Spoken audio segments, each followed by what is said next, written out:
ओम शांति। आज हम जानेंगे कि रक्षाबंधन का वास्तविक रहस्य क्या है। लोग समझते हैं कि बहन भाई को रक्षा के लिए सूत्र बांधती है, परंतु यदि विचार किया जाए तो हम देखेंगे कि वास्तव में रक्षा के लिए तो सदा समर्थ से ही अनुरोध किया जाएगा, जबकि भाई शारीरिक रूप से निर्बल और आर्थिक रूप से असमर्थ भी हो सकता है। हम यह भी देखते हैं कि कई कन्याएं अथवा महिलाएं बालकों अथवा पुरुषों की अपेक्षा अधिक साहसी, चतुर और बलशाली होते हैं। प्रातः हर वर्ष भारत सरकार की कुछ ऐसी बालिकाओं और महिलाओं को उसी वीरता और साहस के लिए पुरस्कार भी दिया जाता है। इतिहास में भी ऐसी कई महिलाओं की वीर गाथाएं पढ़ते हैं जिन्होंने अपने बल से, बाहुबल से अथवा बुद्धि बल से, साहस से अपने समूच राज्य की रक्षा की। वर्तमान काल में भी ऐसी अनेक नारियों के उदाहरण दिए जाते हैं कि जो अनेकानेक पुरुषों की अपेक्षा अधिक साहसी, संकल्पी सिद्ध हुई हैं। अतः रक्षाबंधन को केवल रक्षा का प्रतीक मानना इस त्यौहार के महत्व को कम करना होगा। भारत तो मुख्य एक आध्यात्मिकता प्रधान देश रहा है। यदि देखा जाए तो रक्षाबंधन का भी आध्यात्मिक ही महत्व होना चाहिए। इसके अलावा ध्यान देने की ज़रूरत यह भी है कि भारत में सूत्र सदा किसी आध्यात्मिकता का ही मनोभाव लेकर बांधे जाते हैं। दूसरे शब्दों में सूत्र बांधने की रस्म शुद्ध धार्मिक ही है। हर धार्मिक कार्य को शुरू करने के समय कुछ व्रतों अथवा नियमों को ग्रहण करने के लिए यह रस्म सदा अदा की जाती है। जब भी किसी व्यक्ति से कोई दृढ़ संकल्प कराया से यह सूत्र बांधा जाता है और तिलक भी दिया जाता है। सूत्र बांधना और संकल्प करना तथा तिलक देना, इन तीनों का एक आध्यात्मिक संकल्प का ही प्रतीक है, क्योंकि यह रस्म सदा किसी धार्मिक पवित्र व्यक्ति द्वारा कराई जाती है और सूत्र बांधने वाला व्यक्ति संकल्प कराने वाले को दक्षिणा भी देता है। इसी का रूपांतर रक्षाबंधन है। इतिहास में किसी समय कन्याएं, बहनें धार्मिक दृष्टिकोण से महान अथवा उच्च बनी होंगी और उन्होंने ब्राह्मण पद अथवा ब्राह्मणी स्थिति प्राप्त की होगी।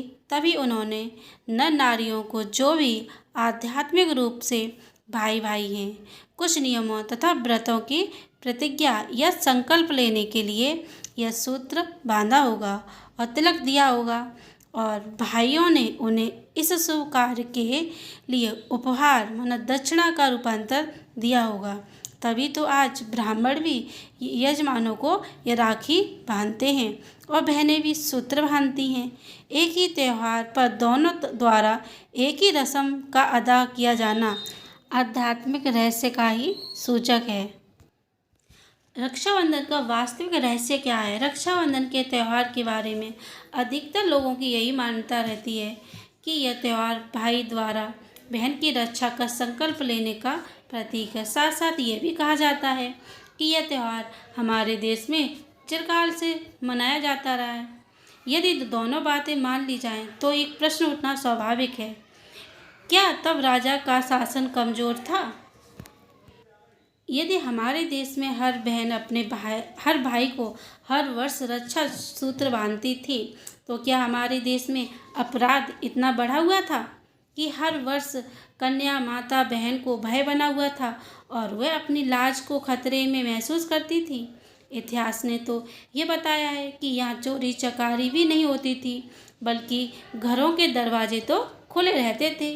इसके अतिरिक्त यह भी कहा जाता है कि राजा के गुप्तचर वेश बदलकर पता लगाते थे कि किसी पर अत्याचार तो नहीं हो रहा है, कोई दुखी तो नहीं है और कोई अपनी जान व मान को खतरे में तो महसूस नहीं करता है।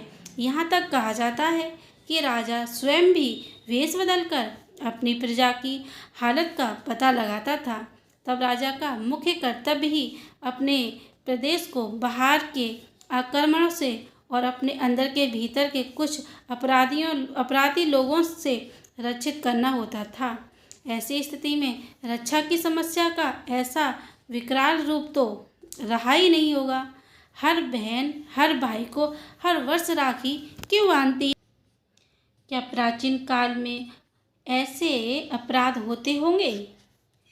उस समय के भारत में कोई इतने बड़े बड़े महानगर तो थे नहीं, जैसे कि आज दिल्ली, कलकत्ता, मुंबई या अन्य ऐसे शहर हैं। तब तो भारत आज की अपेक्षा भी अधिक कृषि प्रधान ही देश था, जिसमें अधिकतर ग्रामों या उपनगर, छोटे छोटे नगरों में ही लोग बसे हुए थे और उनमें मेल जोल और लेन देन ऐसा होता था जैसे कि बड़े परिवारों के सदस्यों में होता था।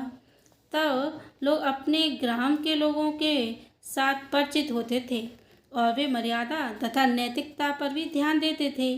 तब ऐसी स्थिति में अपहरण या छेड़छाड़ या लूटमार ये वारदातें भला कैसे हो सकती थी? तब तो हर एक व्यक्ति अपने गांव की बहन और दूसरे गांव में चले जाने पर भी वह सदा अपने गांव की बहन मानकर ही स्नेह की दृष्टि से व्यवहार करता था। ऐसे व्यवहार में और ऐसे वातावरण में भला अपने मान की रक्षा को एक समस्या मानकर अपने भाई को राखी बांधने का प्रश्न ही कैसे उठ सकता है? भाई कभी भी रक्षा का संकल्प व्यक्त क्यों नहीं करता? सोचने की बात तो यह भी है कि यदि बहन भाई को अपनी लाज अथवा अपनी शारीरिक रक्षा के लिए राखी बांधती है तो भाई को कुछ दो शब्द तो इसके उत्तर में कहने ही चाहिए ना। वह कम से कम इतना तो कह दे कि बहन, मैं आज ये दृढ़ संकल्प लेता हूँ कि जब तक जान में जान रहेगी तब तक तेरी आन रहेगी।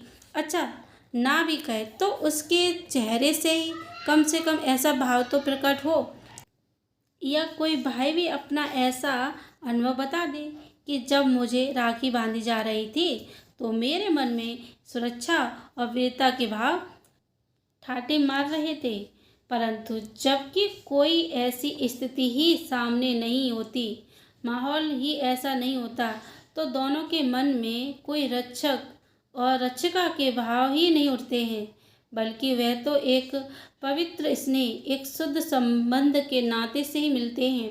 और बहन की रक्षा करना तो भाई का वैसे भी कर्तव्य ही है।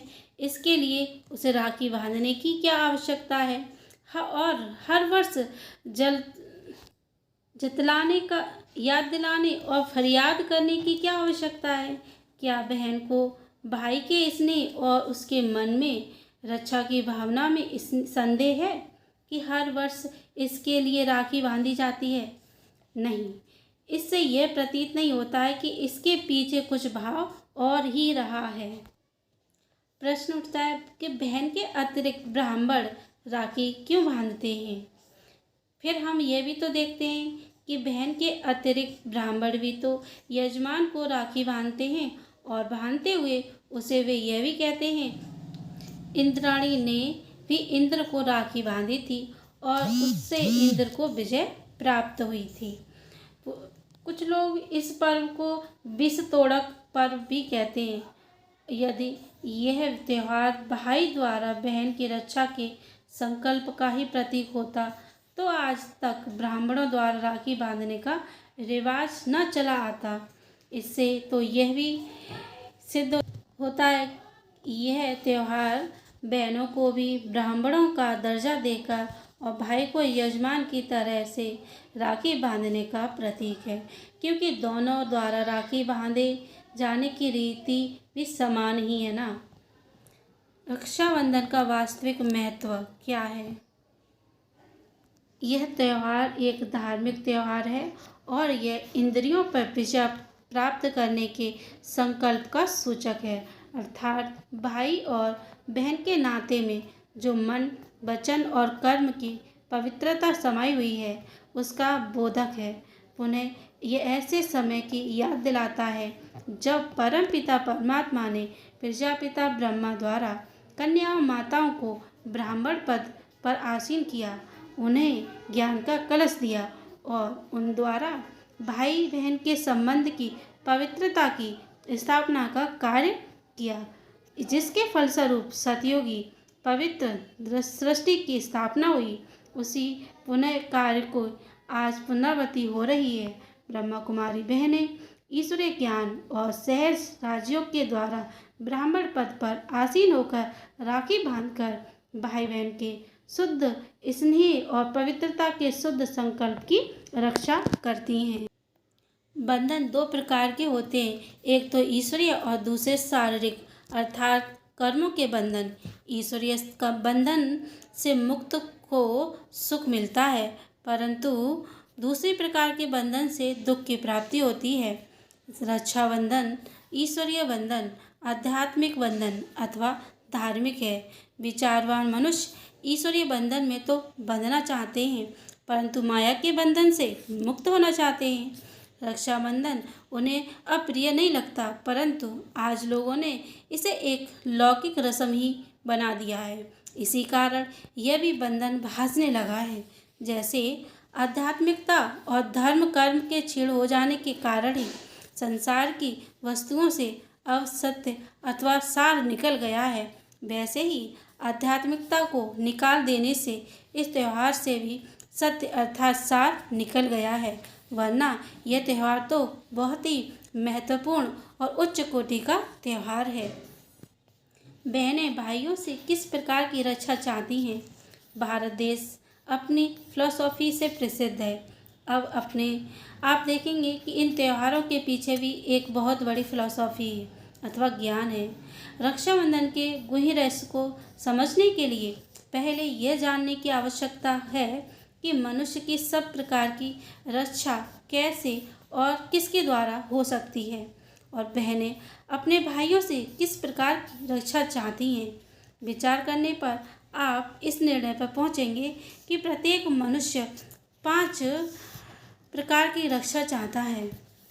तन की रक्षा, धर्म, सत्यत्व अथवा पवित्रता की रक्षा, काल से और माया के विघ्नों से रक्षा। परंतु प्रश्न यह भी है कि क्या कोई मनुष्य इन 5 प्रकार की रक्षा करने में समर्थ है भी नहीं। सर्वप्रथम तन की रक्षा पर ही विचार कर लिया जाए। तन की रक्षा के लिए मनुष्य अनेक कोशिशें करता है, परंतु फिर भी अंत में उसे यही कहना पड़ता है कि जिसकी मौत आई हो उसे कोई नहीं बचा सकता, अर्थात भावी टालने से भी नहीं टलती है। इस सिद्धांत की पुष्टि के लिए अनेक वास्तविक सिद्धांत सिद्ध किए गए हैं।